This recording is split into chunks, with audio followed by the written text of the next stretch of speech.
About the robbery incident, I have something to ask your father. A robbery? My father? Yes, your father is suspected of the robbery. Is he at home now? Yes, he's here, but do you want to see him? The police officer looked puzzled at my tone for a moment but then said, Please let me see him, so I led the police officer inside the house. My father is here. Upon seeing my father, the police officer was stunned. We go back several months. My name is Joseph McCann, a senior. I have landed a job at a major corporation and I would like to say I'm relieved. But there's something I'm still unsure about. It's whether or not I should take over the company my father runs. My father is a president of a local factory. When I was young, I wanted to inherit the local factory and become a president like my father. But those feelings disappeared when I hit my rebellious period. I began to feel embarrassed about my father always in work clothes and covered in grease. That feeling hasn't changed even into adolescence, and now it lingers somewhere in my heart. Having grown up and knowing the hardships of work through part-time jobs, I did develop respect for my father who carries the lives of many employees and their families, but I couldn't shake the thought that an office worker in a suit might be cooler. One day while shopping with my father, we were suddenly called from behind, "Aston!" And both my father and I turned around.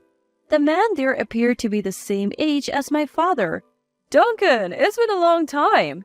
This Duncan seemed to be my father's high school classmate. Dressed in a suit, Duncan was apparently out on sales calls. After revealing that he worked for a famous major corporation, Duncan asked my father, "So, you took over the family business?" "Yes, that's right. I'm still making it work somehow." "That filthy little local factory, right? Becoming the boss of a place like that and with only a high school diploma? You really have sunk low, haven't you?" I was stunned by Duncan's words. That local factory was started by my grandfather and my father was the second generation. I knew he took over after high school, but I never thought I would have a classmate who would mock it. Duncan continued, smiling silently at my father. "So, did you manage to grow your father's local factory? Weren't you saying you were going to take over the company in high school and make it big?" No, unfortunately, it seems I didn't have the business sense. That dream never came true." "Well, that's just like you. You were skilled with your hands, but not smart in the head. But at least you didn't ruin the company, right? I thought someone like you would have run it into the ground." Duncan, laughing heartily, slapped my father's shoulder and said, "I have to get back to work. I'll see you at the next reunion." Then he left. My father, who had been berated, seemed a bit awkward and said, "Well, shall we go?" and started walking to resume shopping. At that moment, I felt that my father's work, which had just been belittled without any rebuttal from me, was something to be ridiculed. The choice of taking over my father's company or getting a job at a major well-known company titled heavily towards joining the big corporation. A few weeks later, my father's reunion was held. Coincidentally, the venue was the restaurant where I work part-time. It was a busy day, and I didn't have a chance to serve food or drinks to the table where my father's reunion was taking place. I thought I was lucky, but after a while, the opportunity arose. I felt a little embarrassed to bring drinks to my father's reunion, but since it was my job, I did so without saying anything. Our restaurant consists entirely of private booths. When I popped my head into the large room rented out for my father's reunion, my father, who was near the entrance, greeted me with a smile, saying, "Oh, Joseph." "Could he be your son?" A woman nearby asked. My dad introduced me as his son, so I politely greeted, My father is in your care," and lined up the drinks I brought on the table. With remarks from Dad's inebriated classmates about how my eyes resembled my father's or how serious I am like him, I awkwardly laughed. Then from a distance, Duncan noticed us and said, "We met just the other day." "Joseph, was it? Planning to take over Aston's local factory?" At Duncan's boozy question, I replied with disgust yet honesty, "No, I'm still considering it." And Duncan loudly exclaimed, "Don't do it. Aston's company is nothing great. Rather than taking over a company like that, Joseph should work in a company just like me." Saying this, Duncan began bragging about his work history, but something was off. He had said he was in sales when we last met, but now he was talking about being a head of the accounting department. I felt a dissonance but kept quiet, knowing that pointing it out might cause trouble. But my drunk father's mouth was loose. It hasn't been long since we last met. Did you change departments? It's only been a few weeks since we bumped into each other. Quite a hasty transfer, huh? Sales didn't suit you? At my father's words, Duncan's usually chatty mouth stopped. A flustered Duncan nodded, saying,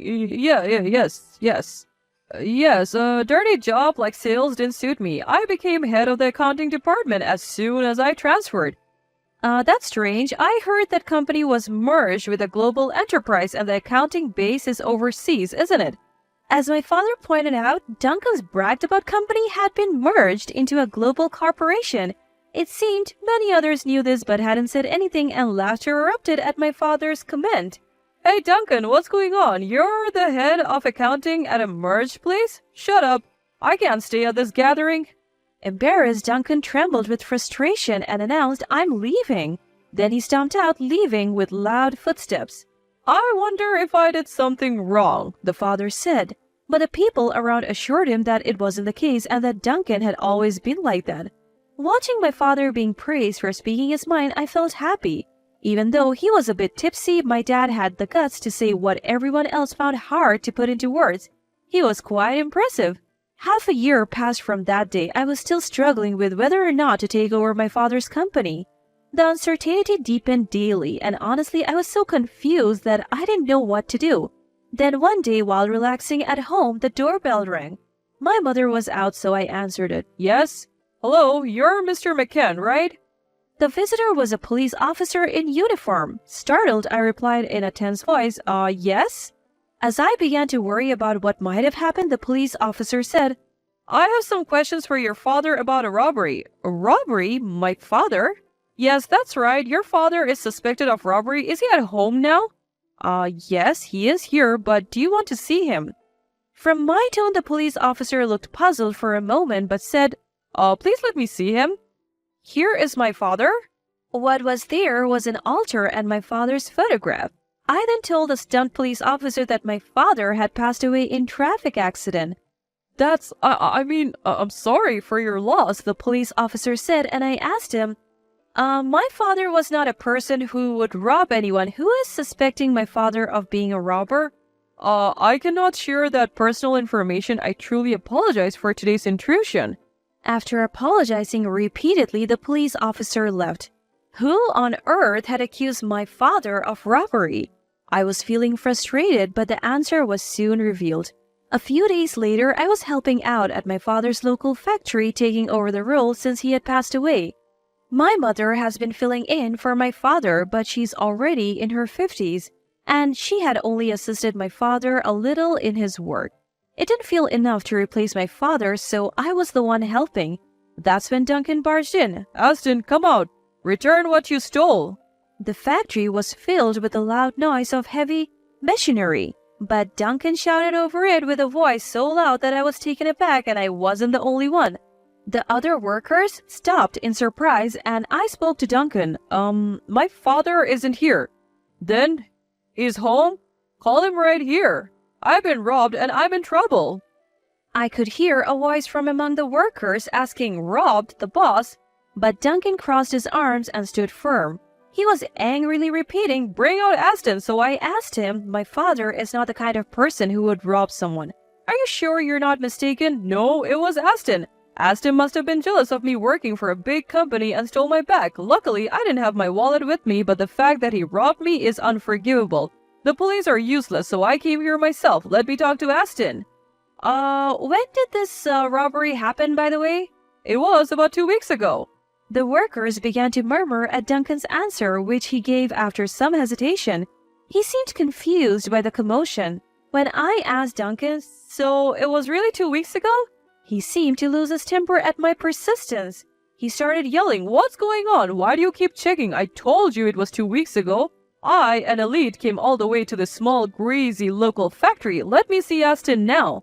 I felt a surge of heat in my chest at Duncan's commotion. It was unbearable to hear Duncan denigrate my father's work and the work of his employees at my father's workplace.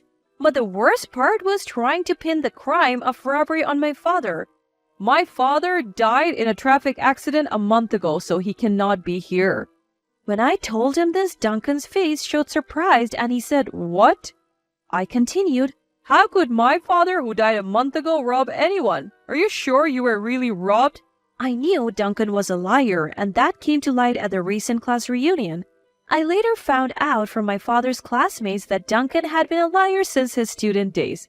Furthermore, a girl Duncan liked had a crush on my father, and it seems that Duncan has harbored a pointless rivalry with my father since those days. I couldn't forgive Duncan, who was trying to pin a crime on my father out of such a silly rivalry. So you're saying that he was robbed a month ago? He must have committed a robbery just before he died, right? Just as I was about to yell at Duncan, who was still persisting, I heard a shout from another direction. "The boss would never do such a thing. The boss is a very serious person." "That's right. The reason we are always short-staffed is that the boss teaches us skills and that encourages us to be independent. He's always thinking about his employees and clients, never about profits. He was a good person." As Duncan faltered, praise for my father came one after another. I was sincerely moved. I felt ashamed of myself for ever thinking that my father's work was embarrassing. My father was a boss who was respected by his employees and loved enough to be defended even in this situation. Duncan's eyes filled with tears as voices defending my father rose from the factory. I delivered the final blow. "I will definitely consult the police about you trying to pin a false charge on my father." With that, Duncan let out a cry and ran out of the factory. After that, I went to the police to consult them about my father being framed by Duncan just as I had declared. The evidence was Duncan's statement, which had been recorded on a mobile phone by one of the employees who thoughtfully did it for us. Thanks to one of the employees recording the argument, there was evidence left. The police acted quickly since there was evidence, and Duncan was caught in no time. Duncan's act of framing someone with a false charge became his crime, and he seems to be behind bars for a while. He mocked my father while he was alive and tried to pin a crime of him even after he was gone. I felt a sense of relief, thinking he deserved to suffer. A few days later, a woman claiming to be Duncan's wife came to apologize to my mother and me. When I asked if Duncan's attempt to frame my father was due to what happened at the reunion, Duncan's wife sighed and told me, "That's right, it seems like something that hit a sore spot at the reunion was the cause. In fact, Duncan was a former high flyer and it appeared that he had been fired from his job. He was looking for new employment but without success, and that's when he ran into me and my father. Duncan was fixated on being an elite and told lies, but when he got drunk, he ended up telling inconsistent lies, embarrassing himself. Enraged, Duncan began to resent my father, deciding to frame him. I was utterly dumbfounded by the outrageous reasons for the lies, and it seems Duncan's wife felt the same way. She informed me that she plans to divorce Duncan. Apparently, Duncan has no children, so even if he gets out of jail, there won't be anyone waiting for him. After graduating college, as for what I did, I decided to take over my father's company. I was concerned about the company's management since my father had just passed away. But I could never forget the voices of the employees who defended my father when Duncan framed him with lies. I wanted to become a boss who is loved and respected by the employees, and that incident made me feel that way from the bottom of my heart. I was part of the business school, so I can handle the management part that my father was weak at. But I need the staff to teach me about the technology. The staff say, "We'll teach you anything for the boss's son," and they're always ready to help me. They also share a lot of memories about my father, making me realize his greatness every time. "Dad, you were really an amazing person. I'm ashamed. I didn't realize it while you were alive. I'm truly sorry." I talked to his picture. I'm covered in oil stains after work. I'm ashamed of myself for thinking this was uncool. These stains were evidence of how hard my father had worked. "I'll work hard to become a boss like you, Dad. I'll make sure to fulfill your dream." I talked to his picture, and it seems like my father is smiling back. I intend to work my hardest to become a boss like my father. I want to fulfill my father's dream of expanding our local factory, which has been in our family since my grandfather's time.